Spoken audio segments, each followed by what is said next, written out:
ମା ଆମେ ଆଲୋଚନା କରିବା ମାତୃରଚନାବଳୀ ଭାଗ 10 ଜ୍ଞାନ 396, 397, 398, 399।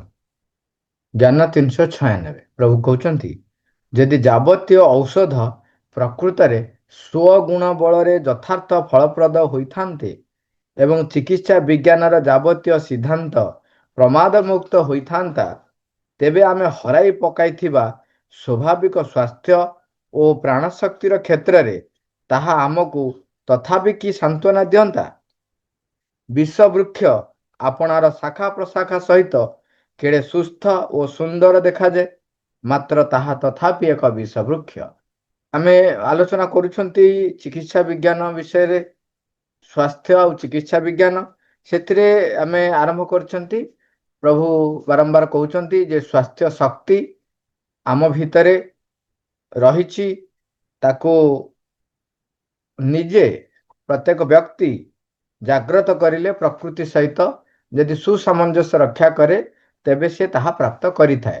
କିନ୍ତୁ ତା ଉପରେ ଆସ୍ଥା ଏବଂ ତା ଉପରେ ଆମର ବିଶ୍ୱାସ ଏବଂ ତା ଉପରେ ନିର୍ଭରତା ଆମର କମି ଯାଉଛି, କାରଣ ଆମର ଔଷଧ ଉପରେ ଏବଂ ବର୍ତ୍ତମାନର ଯେଉଁ ପ୍ରକାରର ବ୍ୟବସ୍ଥା ହେଇଯାଇଛି ତା ଉପରେ ଆମର ପ୍ରଭାବ ସେ ଆମକୁ ଏତେ ପକାଉଛି ଯେ ଔଷଧ ଉପରେ ଆମର ବିଶ୍ୱାସ ଆସୁଛି। ଆମେ ଭୁଲି ଯାଉଛୁ ଯେ ପ୍ରକୃତରେ ବିଶ୍ୱାସ ହିଁ ଆମର ସ୍ୱାସ୍ଥ୍ୟ ଅବସ୍ଥାକୁ ଭଲ କରେ। ଔଷଧ ହେଉ, ଡାକ୍ତର ହେଉ, କିମ୍ବା ପ୍ରଥମ ଯେଉଁଟା ଗୁରୁତ୍ୱପୂର୍ଣ୍ଣ ହେଉଛି ଆତ୍ମଶକ୍ତି ବା ଆମ ଭିତରେ ଥିବା ସ୍ୱାସ୍ଥ୍ୟ ଶକ୍ତି, ତାକୁ ରୋଗ ପ୍ରତିରୋଧକ ଶକ୍ତି ତାର ଗୋଟିଏ ପାର୍ଟ ଆମେ କହିପାରିବା।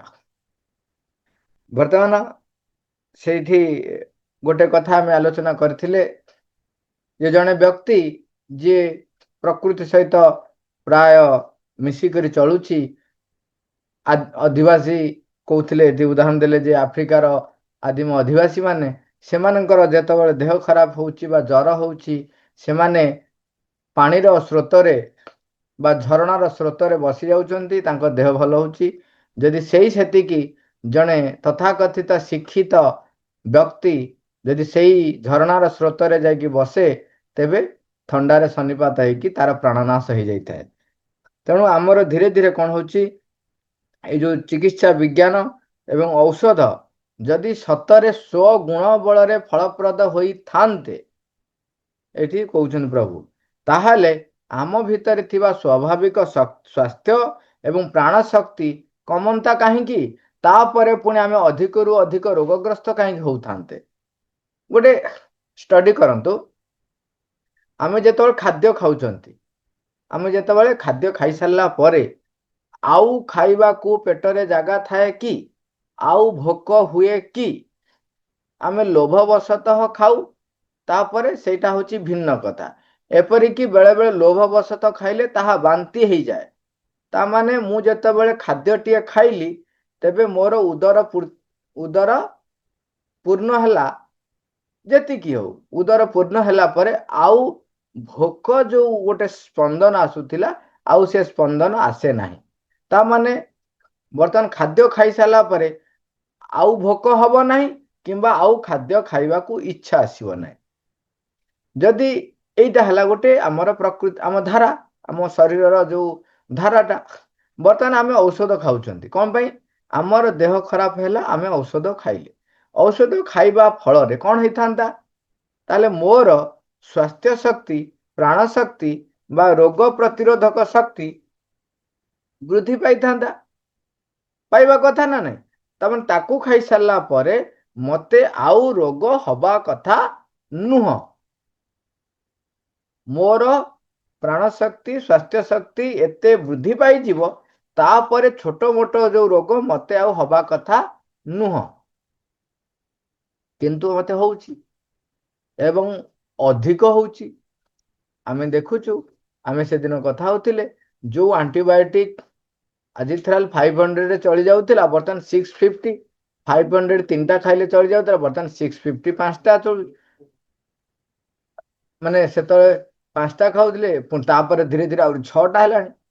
ଯଦି ସେ ତାର ସ୍ୱଗୁଣ ବଳରେ ଫଳପ୍ରଦ ହେଇଥାନ୍ତା, ତାହେଲେ ଆମକୁ ଆଉ କାହିଁକି ଅଧିକ ରୋଗଗ୍ରସ୍ତ ହେଇଥାନ୍ତେ? ହେଇନଥାନ୍ତେ ନା। ସେଠି ଆଉ ଗୋଟେ ବଢିଆ ଉଦାହରଣ ଦଉଛନ୍ତି ଯେ ସବୁ ବୃକ୍ଷ ସୁନ୍ଦର ଏବଂ ସୁସ୍ଥ ଯୋଉ ତାର ଶାଖା ପ୍ରଶାଖା ସହିତ ଦେଖାଯାଏ, ତା ଭିତରେ ଗୋଟେ ଉଦାହରଣ ଦଉଛନ୍ତି, ବିଷ ବୃକ୍ଷ ମଧ୍ୟ ଥାଏ ଯାହାର ଶାଖା ପ୍ରଶାଖା ବହୁତ ସୁନ୍ଦର, କିନ୍ତୁ ତାହା ହଉଛି ବିଷ ବୃକ୍ଷ, ଅତି ସୁନ୍ଦର ଦେଖାଯାଇପାରେ। ସେଇଭଳି ଭାବରେ ଆମେ ଯୋଉ ଔଷଧ କଥା ଏଠି, ଚିକିତ୍ସା ବିଜ୍ଞାନ ଏବଂ ଔଷଧ, ସିଏ ସେଇଭଳି ଆମର କଣ କରୁଛି ନା ସ୍ୱାସ୍ଥ୍ୟ ଶକ୍ତିକୁ ହ୍ରାସ କରୁଛି। ତେଣୁ ତାର ବିକଳ୍ପ ବା ତାର ଆହୁରି ଆମେ କହିବା ସେ ଯୋଉ ଦିଗରେ ଯାଉଛି ସେ ଦିଗରେ ନ ଯାଇ ସିଏ କିପରି ଆମର ସ୍ୱାସ୍ଥ୍ୟ ଶକ୍ତିକୁ ବୃଦ୍ଧି କରିବ, ସେଇ ଦିଗରେ ଯଦି ଚିକିତ୍ସା ବିଜ୍ଞାନ ଯାଆନ୍ତା ତାହେଲେ ଅତି ଉତ୍ତମ ହୁଅନ୍ତା। ତାପରେ ଆସିବ ଆହୁରି ଯେ ଜ୍ଞାନ 397ରେ କହୁଛନ୍ତି, ଆମ ଭିତରେ ରହିଥିବା ଚିନ୍ମୟ ସତ୍ତା ହିଁ ଏକମାତ୍ର ସର୍ବଦକ୍ଷତା ଯୁକ୍ତ ଚିକିତ୍ସକ ଏବଂ ତାହାରି ପାଖରେ ଶରୀର ଆପଣାକୁ ସମର୍ପିତ କରି ରଖିପାରିଲେ ଯାଇ ତାହା ପ୍ରକୃତରେ ଯାବତୀୟ ରୋଗରୁ ଆରୋଗ୍ୟ ଲାଭ କରିପାରିବ। ସେଇଟା ଆମେ ହରେଇ ବସିଛୁ। ଚିନ୍ମୟ ସତ୍ତା ପାଖରେ ଆମେ ସମର୍ପିତ ହେଇପାରୁନୁ, ତାକୁ ଆବିଷ୍କାର ତ କରିପାରୁନୁ, ସମର୍ପିତ ହବା ତ ଦୂରର କଥା। ଜ୍ଞାନ 398, ଅନ୍ତରସ୍ଥ ପରମେଶ୍ୱର ସେଇ ହେଉଛନ୍ତି ଅନନ୍ତ ତଥା ଆପଣାକୁ ପୂର୍ଣ୍ଣ କରିବାରେ ଲାଗିଥିବା ପରମ ଇଚ୍ଛା। ମୃତ୍ୟୁ ଭୟ ଦ୍ୱାରା ଆଦୌ କୌଣସି ପ୍ରକାର ଆତଙ୍କିତ ନ ହୋଇ ତୁ ତାଙ୍କରି ହାତରେ ଆପଣାର ଯାବତୀୟ ରୋଗକୁ ନେଇ ଅର୍ପଣ କରିଦେଇ ପାରିବୁ କି?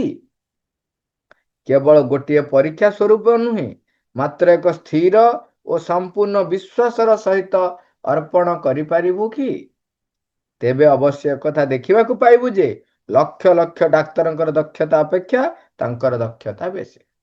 ସ୍ପଷ୍ଟ କରି କହୁଛନ୍ତି, ଯଦି ଆମେ ଆମ ଭିତରେ ରହିଥିବା ସେଇ ଚିନ୍ମୟ ସତ୍ତା, ଆମ ଭିତରେ ରହିଥିବା ସେଇ ଯୋଉ ଅନ୍ତରସ୍ଥ ପରମେଶ୍ୱର, ତାଙ୍କ ପାଖରେ, ତାଙ୍କରି ଇଚ୍ଛା ପାଖରେ ଆପଣାକୁ ପୂର୍ଣ୍ଣ ଭାବରେ ସମର୍ପଣ କରିପାରିବା, ତେବେ ମୃତ୍ୟୁ ଭୟ ମଧ୍ୟ ଆମକୁ ଆତଙ୍କିତ କରିପାରିବ ନାହିଁ।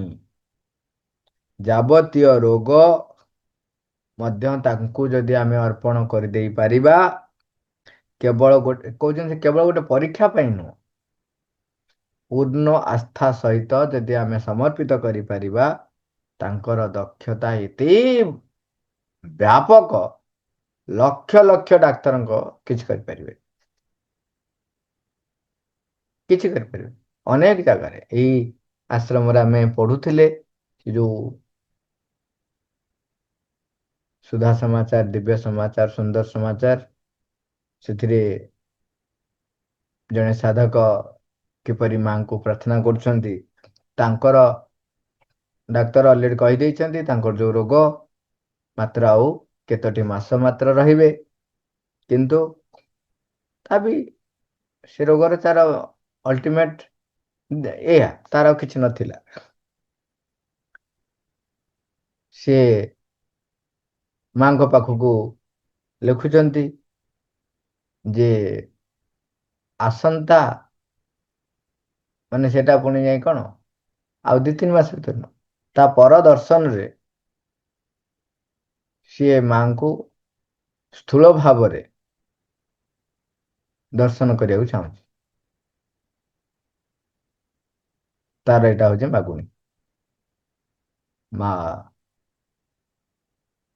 ହସି ମାନେ ଟିକେ ବଢିଆ କହୁଛନ୍ତି, ଚାଲାକ ଅଛି।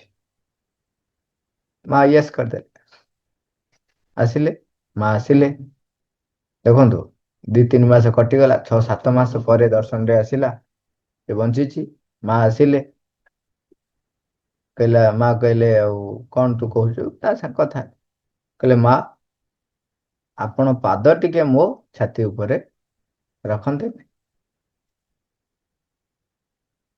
ଦିବ୍ୟ ଜନନୀଙ୍କର ଚରଣ ସ୍ପର୍ଶ କଣ ଆଉ ଅସାଧ୍ୟ ରହିବ। ସମ୍ପୂର୍ଣ୍ଣ ଭାବେ ସୁସ୍ଥ ଏବଂ 20-22 ବର୍ଷ ଉପରେ ସେ ବଞ୍ଚିଲେ।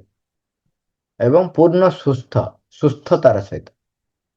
ଆ- ତେଣୁ ଇଏ ଆକୁ ବେଳେ ବେଳେ ବ୍ୟକ୍ତି ଚମତ୍କାରିତା କୁହନ୍ତି। ଅନେକ ଜାଗାରେ ବହୁତ ଘଟଣା ଘଟିଛି, ଯୋଉଟାକି ଆଦୌ ମା ଶ୍ରୀ ଅରବିନ୍ଦ ତାଙ୍କ ଧାରା ଭିତରେ ଆକୁ ରଖୁନାହାନ୍ତି ଏବଂ ଚାହୁଁନାହାନ୍ତି ବେଶୀ ମାନେ ବାହାରେ ବୁଲୁ ବା କଥାଟା ପ୍ରସାର ହଉ। କାହିଁକିନା ଲୋକ ତାକୁ ପ୍ରସାର ବୋଲି ଗ୍ରହଣ ନ କରି ପ୍ରଚାର ବୋଲି ଗ୍ରହଣ ନ କରନ୍ତୁ, ସେଥିପାଇଁ ସେଗୁଡ଼ିକ ଆମେ ବାହାରେ ବେଶୀ କଥାଟା ଆସୁନି। ନହେଲେ ଯେତେବେଳେ ଯୋଉଠି ଦେଖନ୍ତୁ ଲୋକ କହିବେ ଯଦି ଚମତ୍କାରିତା ଅଛି ତାହେଲେ ସେଇଠିକି, ସେଇ ଠାକୁର ବଡ଼ ଠାକୁର ସେଇଠିକି ଯିବା, ସେଇ ହେଉଛନ୍ତି ଭଲ, ତାଙ୍କର ଫଲୋଅର ବେଶୀ ହେବେ, ଭକ୍ତ ବେଶୀ ହେବେ, ଲୋକ ବହୁତ ଆସିବେ। ଏ ମଝିରେ ଯେମିତି କୋଉଠି ଗୋଟା କ'ଣ ବାହାରିଲେ, ତ ସେଠି ଗଲେ ସାଙ୍ଗେ ସାଙ୍ଗେ ଭଲ ହଉ ଚାଲ। ଜଣେ ଆସି କହିଲେ ଅମୁକଙ୍କ ପାଖକୁ ଯାଇଥିଲି, ମୁଁ ପାହାଚ ବି ଚଢ଼ି ପାରୁନଥିଲି, ଅମୁକ ରୋଗ ହେଇଥିଲା, ସେୟା ହେଇଥିଲା, ସେୟା ହେଇଥିଲା, ଗଲି ତାପରେ ପୁରା ଭଲ ହେଇଗଲା, କିଛି ନାହିଁ, ମୁଁ ଆରାମରେ ଚଢ଼ିକି ଗଲି, ଇତ୍ୟାଦି ଇତ୍ୟାଦି। ଯୋଉଗୁଡ଼ାକ ମାନେ ମୁଁ କହୁନାହିଁ ଯେ ହଉନାହିଁ ବୋଲି, ଏଇଗୁଡ଼ାକ ହେଉଛି ଅଲୌକିକତା ବା ଏଇଗୁଡ଼ାକ ଯେ ଚମତ୍କାରିତା ଲୋକଙ୍କ ପାଇଁ। ପ୍ରକୃତରେ ଏଗୁଡ଼ାକ ପ୍ରଭୁଙ୍କ ପାଖରେ, ପରମଙ୍କ ପାଖରେ ଏଗୁଡ଼ା ହେଉଛି ସାଧାରଣ କଥା। କିନ୍ତୁ ମା ଶ୍ରୀଅରବିନ୍ଦଙ୍କ ଯୋଗ ହେଉଛି ଏଇ ଜଡ଼ ଉପରେ, ପ୍ରାଣ ମନ ଉପରେ ପୂର୍ଣ୍ଣ ବିଜୟ ହାସଲ ହବ। ପୂର୍ଣ୍ଣ ତାଙ୍କର ଯୋଉ ମୂଳ ତତ୍ତ୍ୱ, ଯାହା ଅଜ୍ଞାନ ଏବଂ ଅସତ୍ୟ ଦ୍ୱାରା ପରିଚାଳିତ ହେଉଛି, ତାହା ସତ୍ୟ ଜ୍ୟୋତି ଏବଂ ଜ୍ୟୋତି, ସତ୍ୟ ଜ୍ୟୋତି ଏବଂ ଜ୍ଞାନ ଯୋଉ ପ୍ରଜ୍ଞା, ତା ଦ୍ୱାରା ପରିଚାଳିତ ହବ। ପୂର୍ଣ୍ଣ ସତ୍ୟ ଦ୍ୱାରା ଯେତେବେଳେ ପରିଚାଳିତ ହବ, ସେ ରୂପାନ୍ତରିତ ହବ। ତେଣୁ ସେଥିରେ ଏଇ ଯୋଉ ଛୋଟ ଛୋଟ ଘଟଣା, ଯୋଉ ଆମେ ତାକୁ କାମନା ବାସନା ବି ବେଳେ ବେଳେ କହିପାରିବା, ସେଗୁଡ଼ାକ ତା ପାଇଁ, ସେଗୁଡ଼ାକ ଉପରେ ଗୁରୁତ୍ୱ ନ ଦେଇ ରୂପାନ୍ତର ଉପରେ ଯେମିତି ଗୁରୁତ୍ୱ ଦିଆଯିବ, ସେଇଟା ହିଁ ହେଉଛି ମୂଳ କଥା। ଏଠି କହୁଛନ୍ତି ଯଦି ତାଙ୍କ ପାଖରେ ସ୍ଥିର ଓ ସମ୍ପୂର୍ଣ୍ଣ ବିଶ୍ୱାସର ସହିତ ଅର୍ପଣ କରିପାରିବୁ, ତାହେଲେ ଲକ୍ଷ ଲକ୍ଷ ଡାକ୍ତରଙ୍କର ଦକ୍ଷତା ଅପେକ୍ଷା ତାଙ୍କର ଦକ୍ଷତା ବେଶୀ। 399 କହୁଛନ୍ତି 20,000 ସତର୍କତା ଅବଲମ୍ବନ ଦ୍ୱାରା ସ୍ୱାସ୍ଥ୍ୟର ରକ୍ଷା କରିବାକୁ ହେବ ବୋଲି ଡାକ୍ତରମାନେ ଶୁଭ ପରାମର୍ଶ ଦେଇଥାନ୍ତି। ମାତ୍ର ତାହାକୁ ଆମ ଶରୀର ଲାଗି ପରମେଶ୍ୱରଙ୍କର ଅଥବା ପ୍ରକୃତିର ସନ୍ଦେଶ ବୋଲି ମୋଟେ କୁହାଯିବ ନାହିଁ। ଡାକ୍ତରମାନେ ବହୁତ ଗୁଡ଼ାଏ ପରାମର୍ଶ ଦିଅନ୍ତି, ଏଇଟା କରିବନି, ସେଇଟା କରିବ, ଏୟା କରିବ, ଇତ୍ୟାଦି ଇତ୍ୟାଦି। ମାତ୍ର ତାହାକୁ ଆମ ଶରୀର ଲାଗି ପରମେଶ୍ୱରଙ୍କର ଅଥବା ପ୍ରକୃତିର ସନ୍ଦେଶ ବୋଲି ମୋଟେ କୁହାଯିବ ନାହିଁ। ସେ ଯୋଉଟା କହୁଛନ୍ତି ସେଇଟା କେବେ ବି ପରମେଶ୍ୱରଙ୍କର ସନ୍ଦେଶ ନୁହଁ। ପରମେଶ୍ୱରଙ୍କ ସନ୍ଦେଶ ନୁହଁ। ଏମିତିରେ ଦେଖିଲେ ଯୋଉ ବ୍ୟକ୍ତି କହୁଛି ସେ ଜଣେ ମନୁଷ୍ୟ, ସିଏ ତାଙ୍କର ମନରୁ ହିଁ ବିଚାର କରି କହୁଛନ୍ତି। ଏବଂ ଆମେ ଯେ ପର୍ଯ୍ୟନ୍ତ ଅନ୍ତରାତ୍ମା ଦ୍ୱାରା ପରିଚାଳିତ ହଉନଥିବା, ସେ ପର୍ଯ୍ୟନ୍ତ ଆମେ ଆମର ମନ ପ୍ରାଣ ଶରୀର ଦ୍ୱାରା ପରିଚାଳିତ ହଉଥିବା, ତେବେ ଆମ ଚତୁଃପାର୍ଶ୍ୱରେ ଯୋଉ ଯାହା ଘଟଣା ଘଟୁଛି, ଡାକ୍ତର ଯୋଉ ମତେ କହିବେ, ସିଏ ବି ମନରେ କହିଲେ, ମୁଁ ବି ମନରେ ବିଶ୍ୱାସ ମାନେ ବଞ୍ଚୁଛି, ତେଣୁ ମୁଁ ହିଁ ଗ୍ରହଣ କରିବି ସେମିତି। ଯେତେବେଳେ ମୁଁ ଆତ୍ମାରେ ବଞ୍ଚିବି, ଆତ୍ମା ଦ୍ୱାରା ପରିଚାଳିତ ହେବି, ତାହେଲେ ଚତୁଃପାର୍ଶ୍ୱରେ ସିଏ ସେଇଭଳି ଭାବରେ ଆୟୋଜନ କରିଦେବେ, ପରମେଶ୍ୱର ଆୟୋଜନ କରିଦେବେ, ମୋ ପାଇଁ ଯାହା ଆବଶ୍ୟକ ଅନ୍ୟମାନଙ୍କ ମଧ୍ୟରେ ତାହା ସେ କରାଇବେ ମୋ ପାଇଁ। କିନ୍ତୁ ତା ପୂର୍ବ ପର୍ଯ୍ୟନ୍ତ ଯାହା ହଉଛି ତାହା କେବେ ବି ଏଠି ଯୋଉ ଅର୍ଥରେ କୁହାହଉଛି ଯେ ସେ ଯୋଉ ପରାମର୍ଶ ଦିଅନ୍ତି, ଏଇଟା କରିବ ସେଇଟା କରିବନି, ଏସବୁ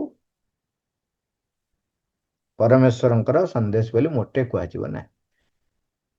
ଇଭିନ୍ ଯୋଉ ଆପଣ ଦେଖିଥିବେ ଆଗରୁ ଜର ଫର ହଉଥିଲେ କହୁଥିଲେ ଗାଧେଇବ ନାହିଁ, ଆଉ ମାନେ ପୁରା ପାଣିଠୁ ଦୂରରେ, ଇତ୍ୟାଦି ଇତ୍ୟାଦି କେତେ କଥା କହୁଥିଲେ।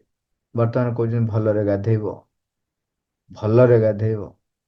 କାହିଁକି ନା କ'ଣ ଗୋଟେ ଏକ୍ସପେରିମେଣ୍ଟ ହେଲା, ପୁଣି ନୂଆ କଥା ବାହାରିଲା, ପୁଣି ନୂଆ କଥା କହିଲେ। ତେଣୁ ଏଠି ସବୁ ଯାକ ଭିତରେ ଯାହା କୁହାହେଲା ତାକୁ ମା ସଂକ୍ଷେପରେ କହୁଛନ୍ତି, ମନର ସାର୍ବଭୌମ୍ୟତା ମନର ସାର୍ବଭୌମତା ମନୁଷ୍ୟ ଜାତିକୁ ଡାକ୍ତର ଏବଂ ସେମାନଙ୍କର ଯାବତୀୟ ଔଷଧର ଦାସ କରି ରଖିଛି। ଫଳରେ ଅସୁସ୍ଥତା ଗୁଡ଼ିକର ସଂଖ୍ୟା ବଢ଼ିବାରେ ଲାଗିଛି, ସାଂଘାତିକତା ମଧ୍ୟ ବଢ଼ୁଛି। ବର୍ତ୍ତମାନ ଦେଖୁନାହାନ୍ତି, ବର୍ତ୍ତମାନ ନୂଆ ନୂଆ ରୋଗ ବାହାରୁଛି ଏବଂ ସେ ରୋଗରେ କବଳରେ ପଡ଼ିଲେ ମାନେ ମୁକ୍ତି ପାଇବା ବି ଅସମ୍ଭବ ହେଉଛି। ଯଦି ଗୋଟିଏ ରୋଗ କବଳରେ ପଡ଼ିଲେ ତାପରେ ଦେଖାଯାଉଛି ଆହୁରି ଦୁନିଆ ରୋଗ ବାହାରି ଆସୁଛି, ଦୁନିଆ ରୋଗ ବାହାରି ଆସୁଛି। ଗୋଟିଏ ରୋଗର ଉପଶମ କଲା ବେଳକୁ ଆଉ ଦୁନିଆ ରୋଗ ବାହାରି ଆସୁଛି।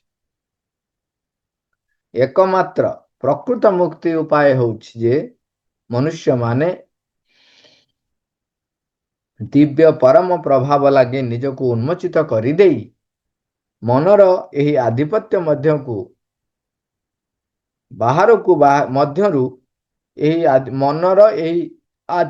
ମଧ୍ୟରୁ ବାହାରକୁ ବାହାରି ଆସିବେ। ଏକ ସମ୍ପୂର୍ଣ୍ଣ ସମର୍ପଣ ଦ୍ୱାରା ହିଁ ସେମାନେ ତାହାକୁ ସମ୍ଭବ କରିପାରିବେ। ଅନେକ ବ୍ୟକ୍ତି ଯୁକ୍ତି ଦେଖାନ୍ତି, କହନ୍ତି ନାମ ଜପ କଲେ, ଠାକୁରଙ୍କୁ ଡାକିଲେ କ'ଣ ଦେହ ଭଲ ହେଇଯିବ? କିନ୍ତୁ ସେମାନେ ମନରୁ କହୁଛନ୍ତି, ଯଦି ପୂର୍ଣ୍ଣ ସମର୍ପଣ ମୋର ନାହିଁ, ତେବେ ଯେତେବେଳେ ମୁଁ ଖାଲି ଠାକୁରଙ୍କୁ ଡାକୁଛି ସେତେବେଳେ କ'ଣ ହେଉଛି, ମୋର 50-50 ରହୁଛି, ଦ୍ୱନ୍ଦ୍ୱ ରହୁଛି। ସେ ଦ୍ୱନ୍ଦ୍ୱ କ'ଣ କରେ, ଭଲ କରାଏ। ଯେତେବେଳେ ବିଶ୍ୱାସ ଆସେ ଭଲ ଯାଏ। ଆପଣ ଅନେକ ଦେଖିଛନ୍ତି ଅଧିଆ ପଡ଼ନ୍ତି ଠାକୁରଙ୍କ ପାଖରେ ଏବଂ ଠାକୁରଙ୍କ ପାଖରେ ଅଧିଆ ପଡ଼ି ଅନେକ ବ୍ୟକ୍ତି ଭଲ ହେଇଛନ୍ତି। 100ରୁ 100% ରେଜଲ୍ଟ। ଯେତେ ଜଣ ବି ଠାକୁରଙ୍କ ପାଖରେ ଅଧିଆ ପଡ଼ିଛନ୍ତି 100ରୁ 100% ଭଲ ହେଇଛନ୍ତି। ଏବଂ ଯେଉଁମାନଙ୍କର ଯେମିତି କହନ୍ତିନି କେତେ ଗୁଡ଼ିଏ କର୍ମ ରହିଛି, ସେଗୁଡ଼ାକ ଆମେ କେତେବେଳେ ଆଲୋଚନା କରିବା, ସାଂଘାତିକ ରହିଯାଇଛି, ପ୍ରାରବ୍ଧ ରହିଯାଇଛି, ସେଠି ସ୍ପଷ୍ଟ ଭାବେ ତାଙ୍କୁ ଭଗବତ ଆଦେଶ ହୁଏ ଯେ ତମର ପ୍ରାରବ୍ଧ ସରିନାହିଁ, ତୁମକୁ ଭୋଗିବାକୁ ପଡ଼ିବ। ସେ ନିଜେ ତାପରେ ସେଠୁ ଉଠିକି ଆସିକି ନିଜେ କହୁଛନ୍ତି ଯେ ମୋତେ ଭଗବତ ନିର୍ଦ୍ଦେଶ ହେଲା ଏଇଆ। ତାପରେ ଅନେକଙ୍କୁ ଡାଇରେକ୍ଟ ନିର୍ଦ୍ଦେଶ ହେଉଛି, ଯାଅ ତମେ ଏଇ ଜାଗାକୁ ଯାଅ, ସେ ଜାଗାକୁ ଯାଅ, ଏମିତି ହେଇଛି, ବହୁତ ଜାଗାରେ ହେଇଛି। ଆଗରୁ, ଏବେ ତ ତାହା ଆଉ ପୁରା କମିଗଲାଣି, ଜଣା ପଡୁନି ଆଉ, କାହିଁକିନା ସେମିତି ବିଶ୍ୱାସ କାହା ପାଖରେ ନାହିଁ।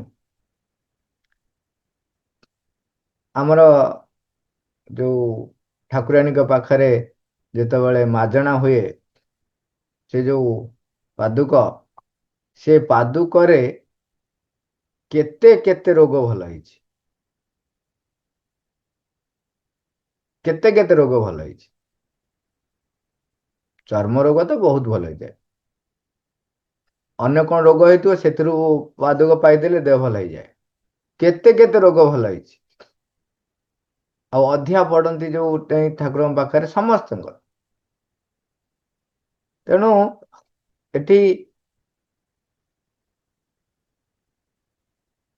ରୂପାନ୍ତର ପାଇଁ ଯେତେବେଳେ ଆମେ ଅତିମାନ ଶକ୍ତିକୁ ଆମ ଭିତରେ କ୍ରିୟା କରିବାକୁ ଯାଉଛୁ, ସେତେବେଳେ ଗୋଟିଏ ଜିନିଷ ନିହାତି ଦରକାର, ସେଟା ହେଉଛି ଆମ ଅନ୍ତରସ୍ଥ ଯୋଉ ସତ୍ତା, ଚିନ୍ମୟ ସତ୍ତା, ଚୈତ୍ୟ ସତ୍ତା, ଅନ୍ତରାତ୍ମା, ତାଙ୍କ ପାଖରେ ପୂର୍ଣ୍ଣ ସମର୍ପଣ ହେଉଛି ଅପରିହାର୍ଯ୍ୟ। ଅପରିହାର୍ଯ୍ୟ ମାନେ କେବଳ ସେଇଟା ଦରକାର, ଆଉ କିଛି ନୁହଁ। ଯେପରି ଆମେ ଯେମିତି ଜାଣୁଛୁ, ଆମେ ବଞ୍ଚିବା ପାଇଁ ବାୟୁ ବା ଅମ୍ଳଜାନ ଅପରିହାର୍ଯ୍ୟ, ସେଇଭଳି ଭାବରେ ଚୈତ୍ୟ ସତ୍ତାକୁ ଆବିଷ୍କାର କରିବା ମୋ ଜୀବନର ଏକ ଅପରିହାର୍ଯ୍ୟ ବସ୍ତୁ ହବ। ତାଙ୍କ ପାଖରେ ଯଦି ପୂର୍ଣ୍ଣ ସମର୍ପିତ ହେଇପାରିଲି, ତେବେ କୌଣସି ରୋଗ ମୋତେ କବଳିତ କରିପାରିବ ନାହିଁ। ଏକମାତ୍ର ମୁକ୍ତି ଉପାୟ ହେଉଛି ଯେ ମନୁଷ୍ୟମାନେ ଦିବ୍ୟ ପରମ ପ୍ରଭାବ ଲାଗି ନିଜକୁ ଉନ୍ମୋଚିତ କରିଦେଇ ମନର ଏହି ଆଧିପତ୍ୟ ମଧ୍ୟରୁ ବାହାରକୁ ବାହାରି ଆସିବେ। ଏକ ସମ୍ପୂର୍ଣ୍ଣ ସମର୍ପଣ ଦ୍ୱାରା ହିଁ ସେମାନେ ତାକୁ ସମ୍ଭବ କରିବେ। ବର୍ତ୍ତମାନ କଥା ହେଲା, ମୋର ସମ୍ପୂର୍ଣ୍ଣ ସମର୍ପଣ ଆସିନାହିଁ, ମୁଁ ଔଷଧ ଛାଡ଼ିଦେବି ନା ଖାଇବି ନାହିଁ? ସେ ବିଷୟ ତାପରେ ଆଲୋଚନାରେ ଆସିବ, କିନ୍ତୁ ଏଇଠି ପ୍ରଶ୍ନଟି ସାଙ୍ଗେ ସାଙ୍ଗେ ଆସିଯାଏ। ତେଣୁ ଖାଲି ସେଇଥିପାଇଁ ଗୋଟେ ଲାଇନରେ କେବଳ ଉତ୍ତର କହିକିରି ଆମେ ପରବର୍ତ୍ତୀ ଆଲୋଚନା ଯେତେବେଳେ ଆସିବ ତାକୁ ସ୍ପଷ୍ଟ ଭାବରେ ଅଧିକ ଆଲୋଚନା କରିବା। ସେଟା ହଉଛି ଯେ ପର୍ଯ୍ୟନ୍ତ ପୂର୍ଣ୍ଣ ସମର୍ପିତ ଭାବ ହେଇନାହିଁ, ଯୋଉ ଉପାୟ ଆପଣ ଅବଲମ୍ବନ କରୁଛନ୍ତି ସେଇ ଉପାୟଟିକୁ ମାଙ୍କ ପାଖରେ ସମର୍ପିତ କରି ଅବଲମ୍ବନ କରିବେ।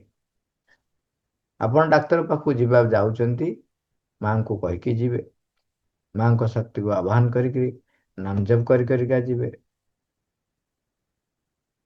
ଔଷଧ ଯେତେବେଳେ ଖାଇବେ ମାଙ୍କୁ ଡାକିକି ସମର୍ପଣ କରିକି ଔଷଧ ଖାଇବେ।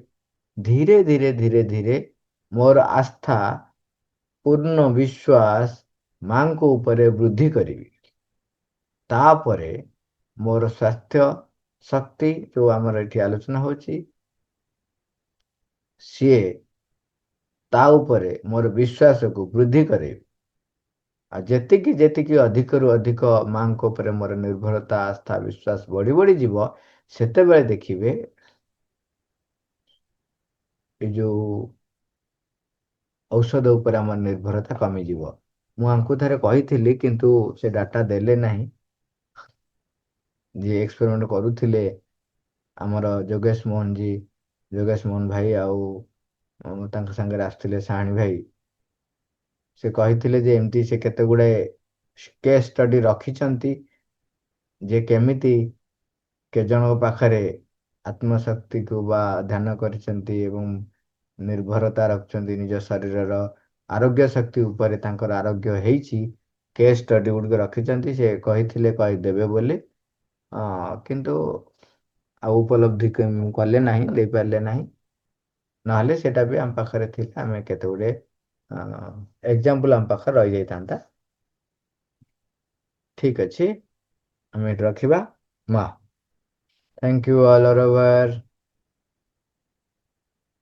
और बार बार ओवर ओवर।